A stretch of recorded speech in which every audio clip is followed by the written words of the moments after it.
hoisting en JavaScript.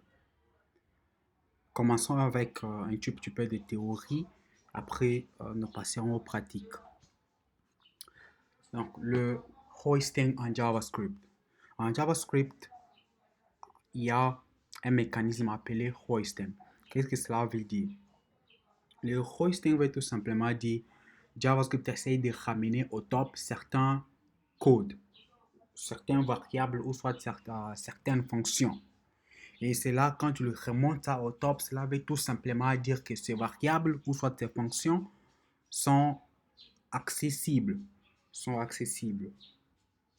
Et ceci se déroule au moins de différentes manières, ou soit selon les types du variable.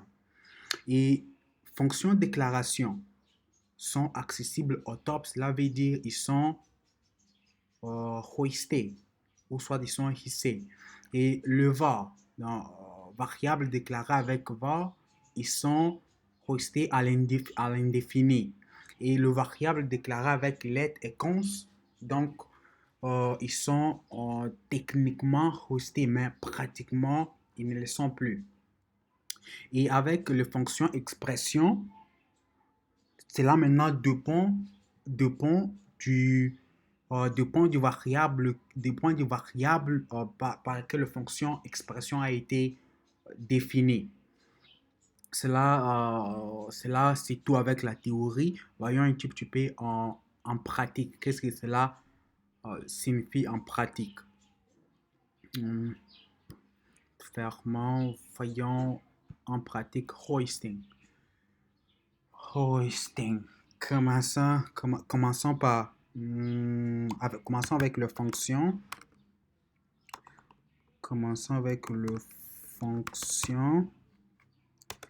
Déclarons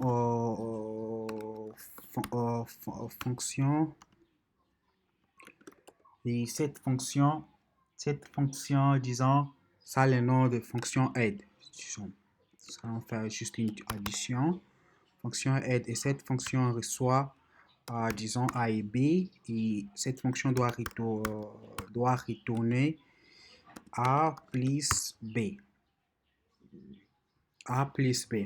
Oui, voilà, nous avons cette fonction. Et lorsque nous essayons d'accéder à cette fonction au-dessus, donc d'appeler cette fonction au-dessus, disons console.log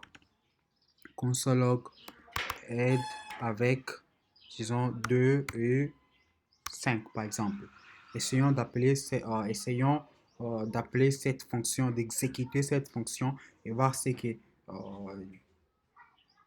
JavaScript nous montre. Allons-y. Allons dans le browser. Juste un instant, nous allons ouvrir ça, c'est pas ça. C'est pas ça.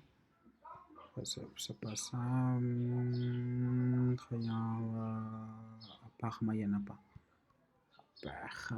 Essayons de relancer encore le browser. Relançons le browser. Oui, voilà, c'est parti. Et inspectons. On va voir les consoles. Oui, c'est.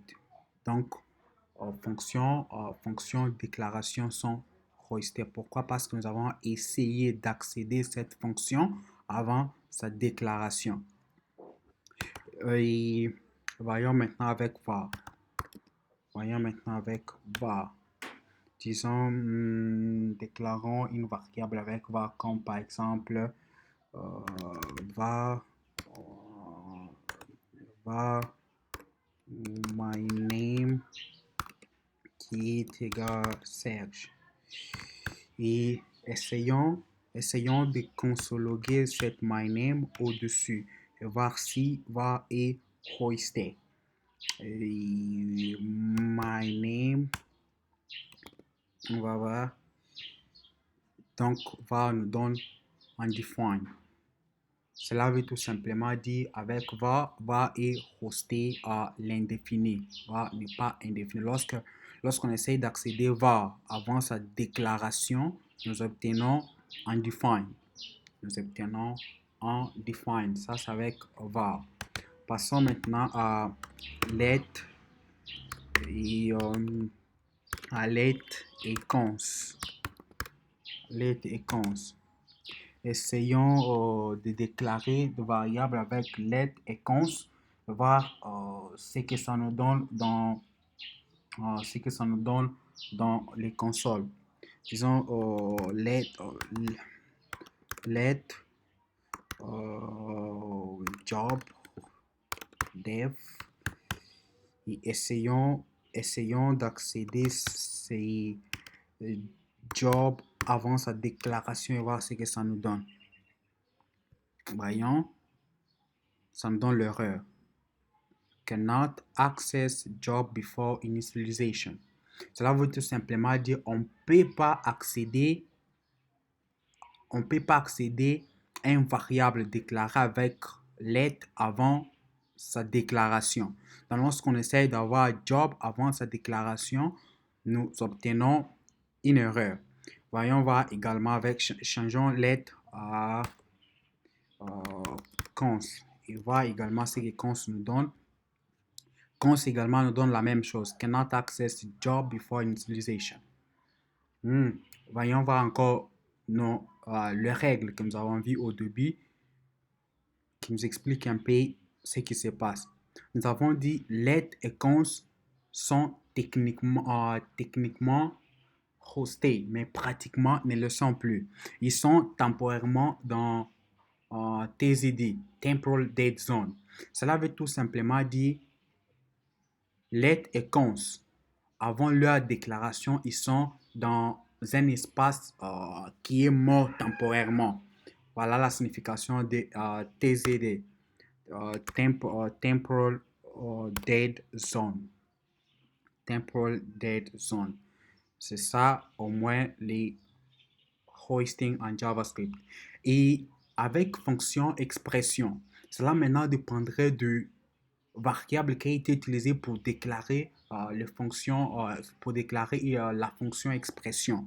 Si vous avez utilisé var, donc la fonction doit utiliser le comportement de var lorsqu'on parle de hoisting. Si vous avez utilisé let, le comportement également serait celle de let ou soit des cons. C'est un peu ça le hoisting en JavaScript.